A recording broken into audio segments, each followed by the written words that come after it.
Depuis l'aube de l'humanité, la communication a joué un rôle primordial dans le développement des sociétés.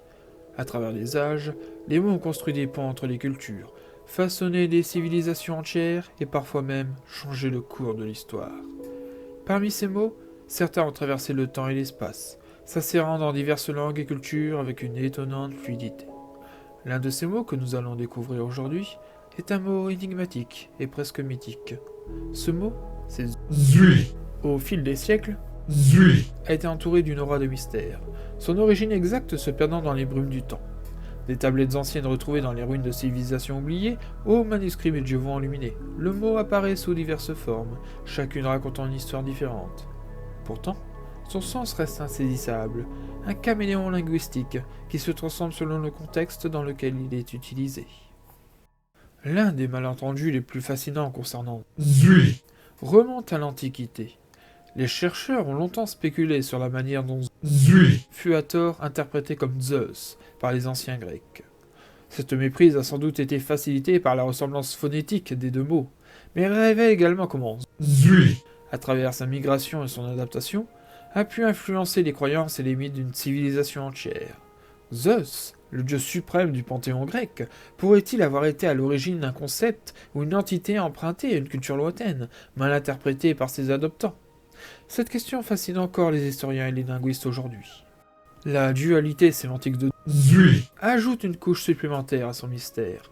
Signifiant à la fois tout et rien, Zui incarne les polarités fondamentales de l'existence.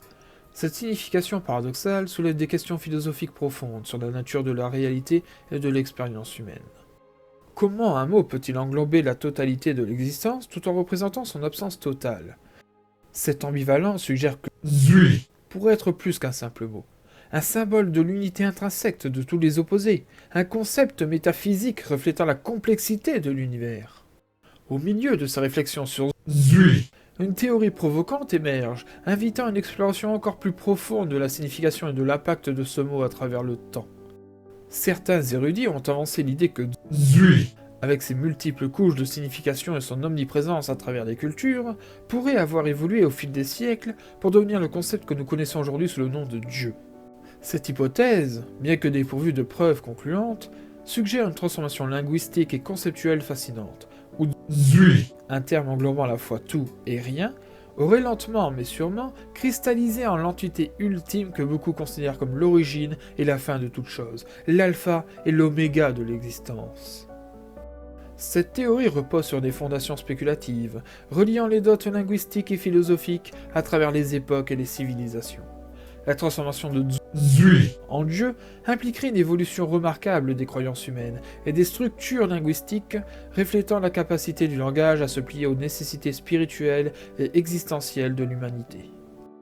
Toutefois, cette idée ouvre un champ de questionnement sur l'influence des mots, sur la pensée humaine et sur la manière dont nos concepts les plus profonds et universels peuvent avoir des origines inattendues et mystérieuses.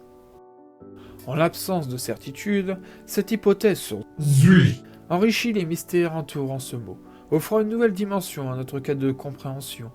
La possibilité que Zui ait pu évoluer vers le concept de Dieu nous confronte à la nature fluide et dynamique du langage et des croyances, et à leur pouvoir de façonner et d'être façonnés par les profondeurs de la pensée humaine.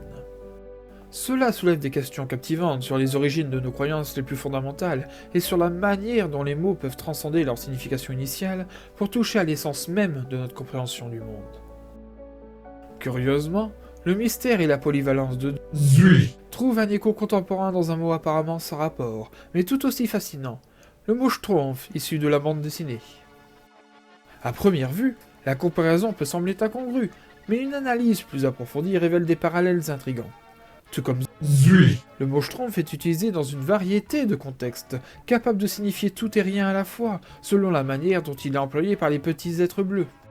Cette polyvalence linguistique reflète l'omniprésence et l'incertitude de Zui, chaque terme agissant comme un miroir de la capacité des mots à transcender les significations littérales pour embraser une multitude de fonctions et de sens. L'utilisation du mot schtroumpf dans la bande dessinée illustre comment un mot peut être adapté à différents contextes, servant à la fois de verbe, de nom, d'adjectif et même d'interjection, sans perdre sa capacité à être compris par les autres personnages.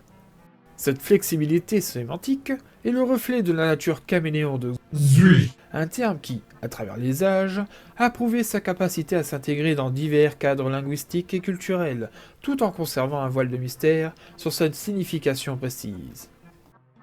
Le parallèle entre Zui et Schtroumpf met en lumière la puissance des mots à la fois comme outil de communication et comme vecteur de mystère. Dans les deux cas, ces mots dépassent le cadre et leur utilisation quotidienne pour devenir des symboles de la complexité et de la richesse du langage humain. Ils nous rappellent que, même dans la simplicité apparente d'un mot, réside un univers de signification potentielle, invitant une exploration sans fin de la langue et de son impact sur la culture de l'imaginaire collectif. Alors que notre voyage à travers l'histoire de Zui touche à sa fin, nous sommes laissés avec plus de questions que de réponses. La présence de Zui à travers les âges et les cultures témoigne de sa profonde résonance avec l'esprit humain.